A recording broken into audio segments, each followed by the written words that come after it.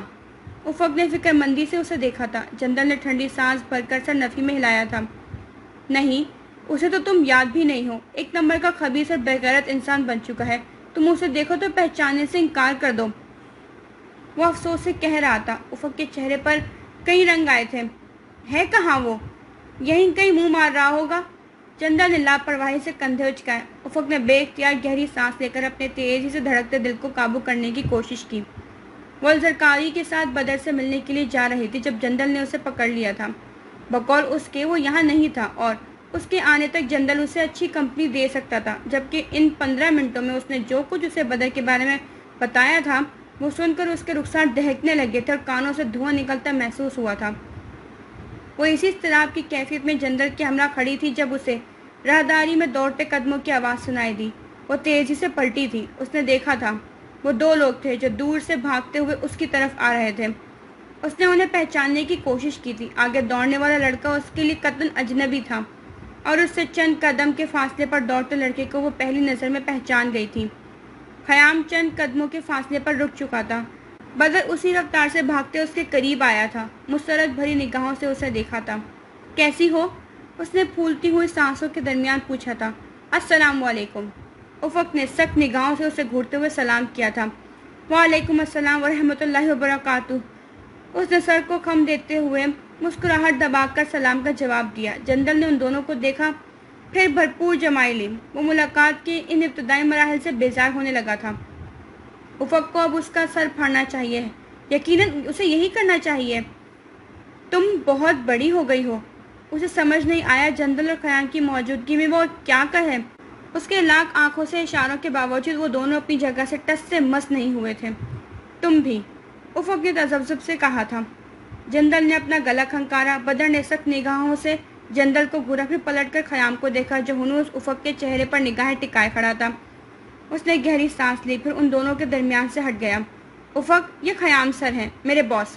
اس نے مسکراتے ہوئے اس کا تعارف کروایا۔ افق نے سر کو جنبش دینے پر اکتفا کیا۔ بدر نے گڑبڑا کر اسے دیکھا، پھر اپنا ہاتھ اس کے سر پر رکھ کر اس کا سر کو جھٹکا دیا تھا۔ سلام کرو، سلام، اس نے دبی دبی آواز میں کہا تھا۔ جنرل کی بے اختیار ہنسی چھوٹی تھی۔ افق نے دبی دبی آواز میں اسے سلام کیا۔ خیام نے کھوئے کھوئے سے انداز میں جواب دیا۔ میرا تعارف بھی کرواؤ بدر۔ جنرل نے پیچھے رہنا مناسب نہیں سمجھا۔ یہ جنرل ہے، لالا پٹھان۔ اس نے دانت کچکائے۔ افق نے مسکراتے ہوئے سر کو خم دیا۔ اچھا لگا آپ سے مل کر۔ وہ جبراً مسکرائی۔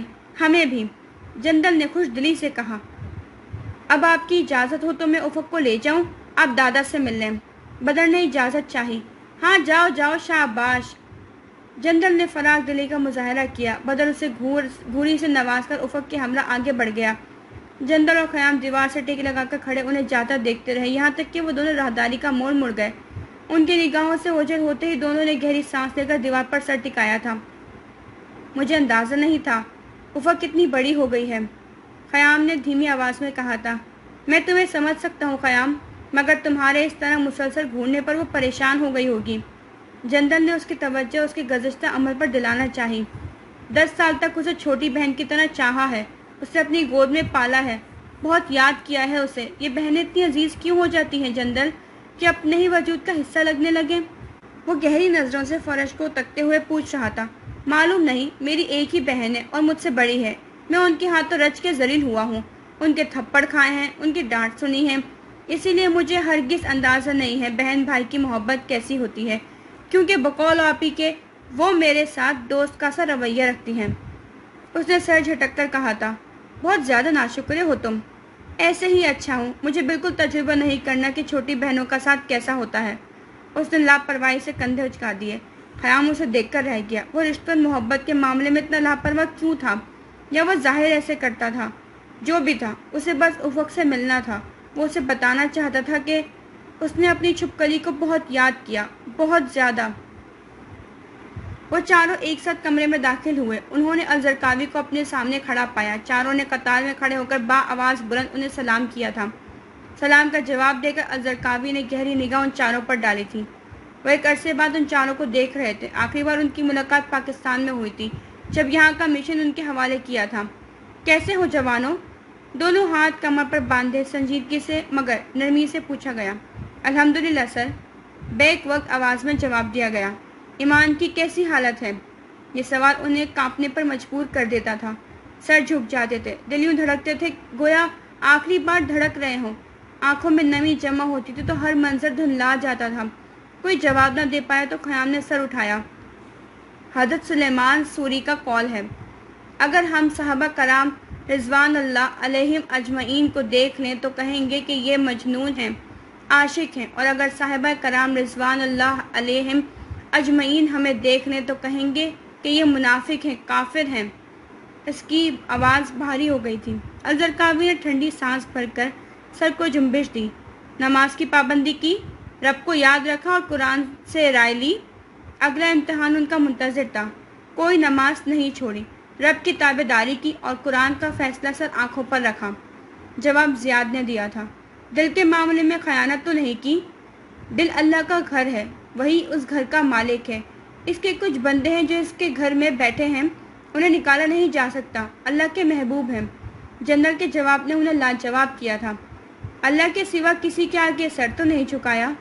یہ سر جھکتا تو پھر اٹھنے کے قابل نہ رہتا سر، سرار نے اعتماد سے کہا تھا۔ انہیں مکمل تسلی ہو چکی تھی، لبوں پر ہلکی سی مسکراہٹ رینگ گئی تھی۔ اللہ تمہیں اپنے حفظ و امان میں رکھے، تمہیں اپنی راہ پر گامزن رکھے، تمہارا ایمان قائم رہے، تمہارا شمار اس کے محبوب بندوں میں ہو۔ مسکراتے ہوئے دعا دی گئی۔ آمین ثم آمین، چاروں نے ہم آواز ہو کر کہا۔ میں یہاں چند کام دیکھنے آیا ہوں۔ سب سے پہلے زیاد، تمہیں تمہاری شادی کی بہت مبارک ہو، امید ہے سواد تم سے خوش ہوگی۔ وہ مکمل زیاد کی طرف متوجہ ہوئے تھے۔ زیاد نے مسکراتے ہوئے سر کو جنبش دی۔ شکریہ سر۔ خیام اور جندل، تم دونوں کو مبارک ہو، بچھڑا بھائی مل گیا ہے۔ وہ اب ان دونوں کی طرف متوجہ ہوا۔ ان دونوں نے سر کو خم دیا۔ کعب کی نگاہوں کا رخ زرار کی طرف ہوا جو متذبذب سا کھڑا تھا۔ اور تم ابن ولید، سب سے پہلے تمہیں بتا دوں، حزب اللہ ہمیشہ تمہاری احسان مند رہے گی۔ تم بلند حوصلوں والے اعلیٰ کردار کے مجاہد ہو۔ ان کے الفاظ ایسے تھے کہ زرار نے بے اختیار خدا کا شکر ادا کیا تھا۔ اور اس کے بعد ماموں بننے پر بہت مبارکباد وصول کرو۔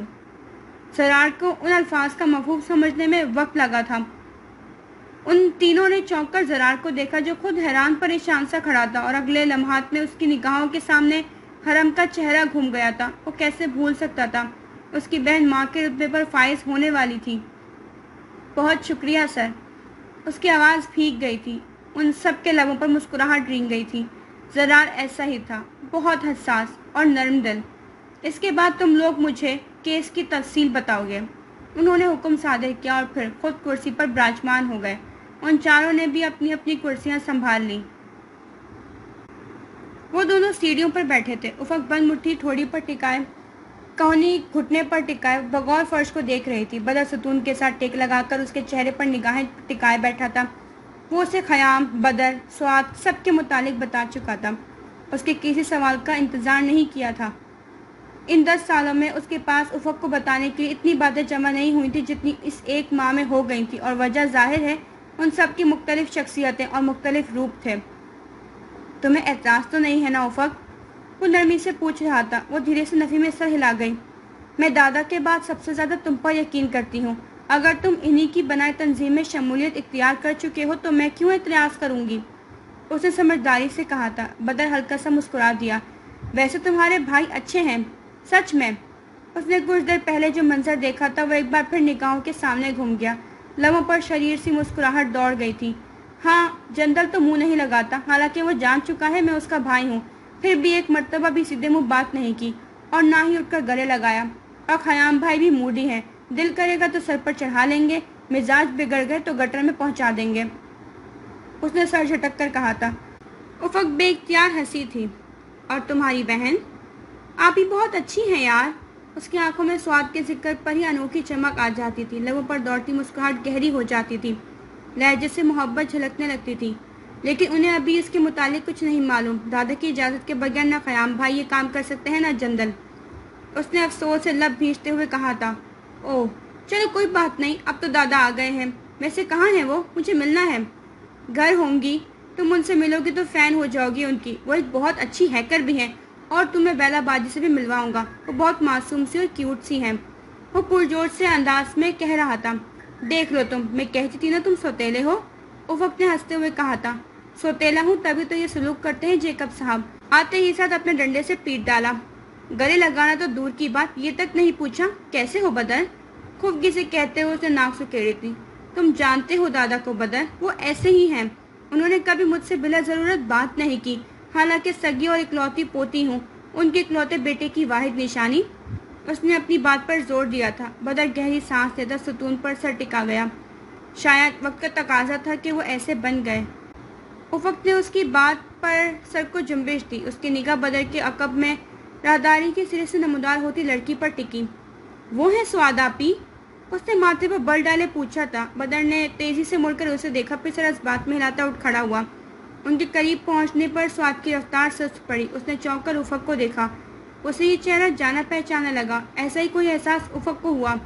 ہم لائبریری میں ملے تھے. تم افق بنت فہد؟ سعاد کو یاد آ گیا. افق نے سر اس بات میں ہلایا. یہ میری کزن ہے آپی، الزرقاوی سر کی پوتی. بدر نے اس کے کان میں سرگوشی کی تھی. کیسی ہو افق؟ الحمدللہ، آپ سے دوبارہ مل کر خوشی ہوئی. اس نے مسکراتے ہوئے کہا. میں تم دونوں سے تفصیل میں بات کرتی ہوں، پہلے ایک کام ہے وہ نپٹا لوں. اس نے اجلت میں کہا. ان دونوں نے سر کو جنبش دی. سعاد ایک اچٹتی نگاہ دونوں پر ڈال کر آگے بڑھ گئی. بدر نے بغور اس کے اٹھتے قدموں کو دیکھا. وہ اس کمرے کی طرف جا رہے تھے جہاں زرقاوی سر کے ساتھ ان چاروں کی میٹنگ چل رہی تھی. معلوم ہوتا تھا وہ سعاد کے ہی منتظر تھے. اس نے سر جھٹکا، پھر افق کی طرف متوجہ ہوا. آؤ یار، تمہاری مہمان نوازی کرتا ہوں میں. کیا کھاؤ گی؟ وہ اسے اپنے ساتھ لیے آگے بڑھ گیا.